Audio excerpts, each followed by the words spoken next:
Yes. کالج نگذاشتم. Yes. آمریکا میرم. کالج آمریکایی میرم. یه هفته استراحت جشن میگیریم این بولبولی را. کالج آمریکایی میریم. نه که برای مدت ویزا در کار میشه. حاضر مسئله ویزا را دیدن نکن. ویزا را یک هفته پیش از همون سپتامبر سپریده میشه و میگیریم. باید حاضر سنه اینترویو ویزا را باید انیخ کنم. من کالج دا قبول کردم. ویزا را میتونم یه هفته پیش میرم کنسولسکی میگم که من ویزا دارم. حاضر سنه اینترویو ویزا ما با واسطه سایتی tjus.embassy.go انیخ میکنم میسپرم. رویخط حجت را هایم سینفون میکنه اگه هم کورس میادم گذشتگی میپرسم و میدونن چی در کار میشه. رویخط حجت در سایتی سفارت هست.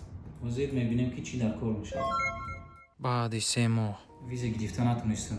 دیر کردم حجت هم آدرس نبود. من گفتن اصول دیگر رو بیاورید.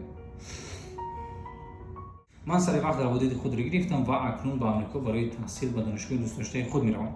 اگر شما داوطلب توجیهید و از طرف دانشگاه آمریکا همچون دانشجو قبول شدید پس خودی حاضر در سامانه سفارت در اینجا عریضه روابط خود را سپارید زیرا وقت کم است و همه حجت‌هایی که برای شما لازم است در این سامانه نشان داده شده‌اند. به همه بار